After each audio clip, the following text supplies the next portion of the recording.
మా ఇద్దరికి బ్రేకప్ అయిన కాడి నుంచి దానికి ఎవరితోనూ ప్యాచ్ అప్ అవ్వలేదు, అందుకని నాకు ప్యాచ్ పెట్టేద్దామని వచ్చింది. సరేలే, నాకు బాగా ఆకలేస్తుంది, వెళ్ళి తిందాం పద. పద. తలుపులు తీసున్నాయంట్రా. మాయ మన డీటెయిల్స్ కనుక్కోవడానికి ఎవరైనా పంపించిందంటావా? మాయకు మన అడ్రస్ తెలియదు కదరా. ఫోన్ నెంబర్ ఉంటేనే బాత్రూంలో ఉన్నామని కూడా కనిపెట్టేస్తున్న రోజులు రయ్యి. అది కూడా నిజమేలే.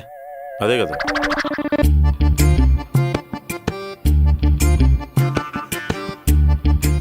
ఏంట్రా అంత టెన్షన్ పడుతున్నారు?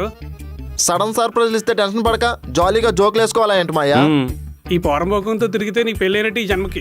ఎవరితో తిరిగితే పెళ్ళి అవుద్దో చెప్తే వాళ్ళతోనే తిరుగుతాను. వీడితో తిరిగితే మాత్రం నీకు పెళ్ళి అవుతురా. అంటే శాంతి సంబంధం కూడా కొండకపోయినట్టేనా? అపశకునం పక్షికి అశుభం పలుకుతుందన్నట్టు వాడు చెప్పింది నెగిటివ్ అయినా అదే నిజం. ఆ పిల్ల మీ ఫ్రెండ్ కూతురని చెప్పావు, రీజన్ కొనుక్కోవాల్సింది కదా. ఫ్రెండ్ కూతురనే గట్టిగా రీజన్ అడగలేకపోయాను. రీజన్ ఏంటో నాకు తెలుసు మాయా. ఏంట్రా? మాయా. మాయనా?